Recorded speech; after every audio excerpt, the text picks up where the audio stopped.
Friends, இன்றைக்கி நம்ம பார்க்க போகிற ரெசிபி என்னென்னு பார்த்தீங்கன்னா காலிஃப்ளவர் கிரேவி தான். அதுவும் நான்வெஜ் டேஸ்ட்டில் இருக்கும். ரொம்ப சூப்பராகவும் சிம்பிளாகவும் டக்குன்னு குயிக்காக செஞ்சிடலாம். டிஃப்ரெண்ட் டேஸ்ட்டில் இருக்கும். கார்த்திகை மாதம் விரதம் இருக்கவங்க, நான்வெஜ் சாப்பிட்றவங்க இந்த ரெசிபியை ட்ரை பண்ணுங்கள்.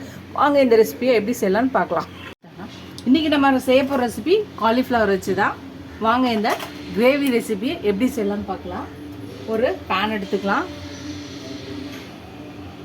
ஒரு 2 ஸ்பூன் எண்ணெய் ஊற்றிக்கலாம். காலிஃப்ளவரை மஞ்சள் தண்ணி உப்பு போட்டு லைட்டாக இது பண்ணி வச்சுருக்கோம். அதை போட்டுக்கலாம். இப்போ ஒரு 1/2 spoon salt, 1/2 spoon chilli powder இதில் போட்டு இதை நல்லா ஃப்ரை பண்ணி எடுத்து வச்சுக்கலாம். இப்படி இதை நம்ம ஃப்ரை பண்ணி எடுத்து வைக்கும்போது அதுக்குள்ளே உப்பு காரம் எல்லாத்தையும் நம்ம இறங்கியிருக்கோம் இந்த காலிஃப்ளவரில். இந்த நீங்கள் கிரேவி செஞ்சிட்டிங்கன்னா இட்லி, தோசை, சப்பாத்தி, ரைஸு எல்லாத்துக்குமே இது சூப்பராக இருக்கும். நைஸ் காம்பினேஷனாக இருக்கும். இதை ட்ரை பண்ணி பாருங்கள், கண்டிப்பாக நல்லாயிருக்கும். இது லைட்டாக ஃப்ரை ஆகட்டும். கொஞ்சம் ஃப்ரை பண்ணியாச்சு. இப்போ இதை எடுத்து ஒரு பிளேட்டில் எடுத்து வச்சுக்கலாம். இப்போ மறுபடியும் ஒரு பேன் வச்சுக்கலாம். ஒரு பேன் எடுத்துக்கலாம். ஒரு பேனில் 1 ஸ்பூன் எண்ணெய் ஊற்றிக்கலாம். இதில் நீல வாக்கில் அரிஞ்ச வெங்காயத்தை, ஒரு 3 வெங்காயம் அரிஞ்சிருக்கேன், அதை போட்டுக்கலாம். இந்த வெங்காயத்தை நல்லா வதக்கிக்கலாம். கொஞ்சம் ப்ரௌன் ஆகிற வரை வதக்கிக்கலாம். இதை நம்ம ஆறுனதுக்கப்புறம் மிக்சியில் போட்டு அரைக்க போகிறோம். அதனால் இது நல்லா வதங்கட்டும். அவ்வளோதான், வெங்காயம் நல்லா வதங்கிருச்சு, ப்ரௌனாக ஆரம்பிச்சிச்சு பாருங்கள். இப்போ இது ஆறினோடனே மிக்சி ஜாரில் போட்டுக்கலாம். அவ்வளோதான், ஆறினோடனே நம்ம மிக்சி ஜாரில் போட்டாச்சு. இப்போ ஒரு 3 தக்காளியை அரிஞ்சு வச்சுருக்கேன். இப்போ இதையும் சேர்த்து நல்லா இதை பேஸ்ட்டாக அரைச்சி எடுத்துகிட்டு வந்துடலாம். பேனில் கொஞ்சோண்டு எண்ணெய் இருக்குது. ஸோ கொஞ்சம் சோம்பு, ஒரு சின்ன துண்டு பட்டை போட்டுக்கலாம். ஒரு 2 பச்சை மிளகாவை இது மாதிரி புட்டு போட்டுக்கலாம். கொஞ்சம் கருவேப்பிலை போட்டுக்கலாம். 1 ஸ்பூன் இஞ்சி பூண்டு பேஸ்ட். இப்போ இது எல்லாத்தையும் நல்லா வதக்கிக்கலாம்.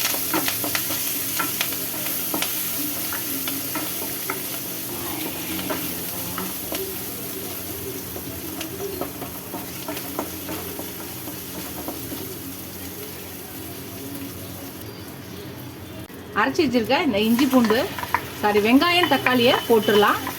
இஞ்சி பூண்டெல்லாம் நல்லா வதங்கிடுச்சு. இப்போ அரைச்சி வச்ச இந்த வெங்காயம் தக்காளியை ஊற்றிடலாம். இப்போ இதில் 1 ஸ்பூன் தனியாத்தூள் போட்டுக்கலாம். அப்புறம் 1/2 ஸ்பூன் சில்லி பவுடர் போட்டுக்கலாம். எல்லாத்தையும் நல்லா மிக்ஸ் பண்ணிக்கலாம்.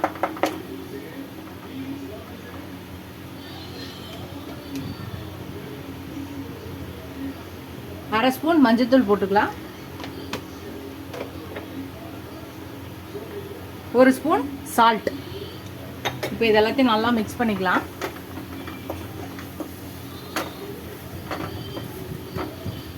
இப்போ எல்லாத்தையும் நல்லா மிக்ஸ் பண்ணியாச்சு.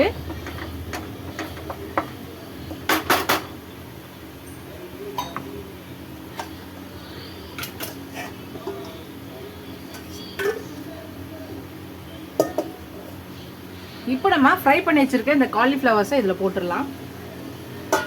இப்போ இதையும் சேர்த்து நல்லா மிக்ஸ் பண்ணிக்கலாம்.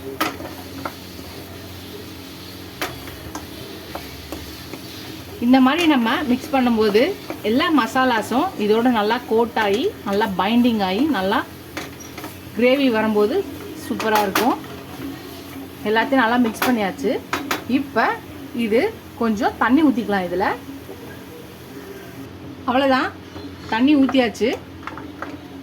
காய் முங்குற அளவு இருந்தால் போதும், நிறைய தண்ணி ஊற்றணும்னு அவசியம் இல்லை. இந்த காலிஃப்ளவர் நல்லா இந்த மசாலாஸோட பச்சை வாசனைலாம் போய் காய் நல்லா வெந்து வரணும்.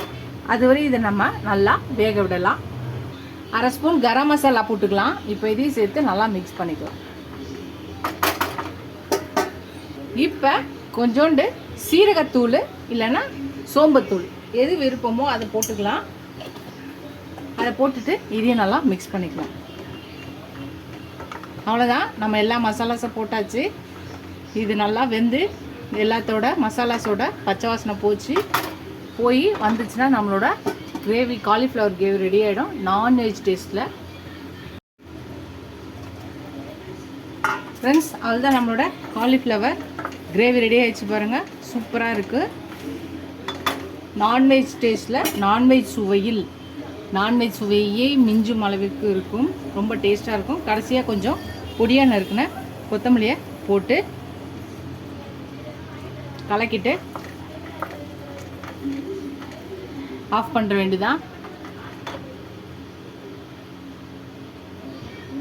இந்த காலிஃப்ளவர் கிரேவியை சூடான சாதத்துல போட்டு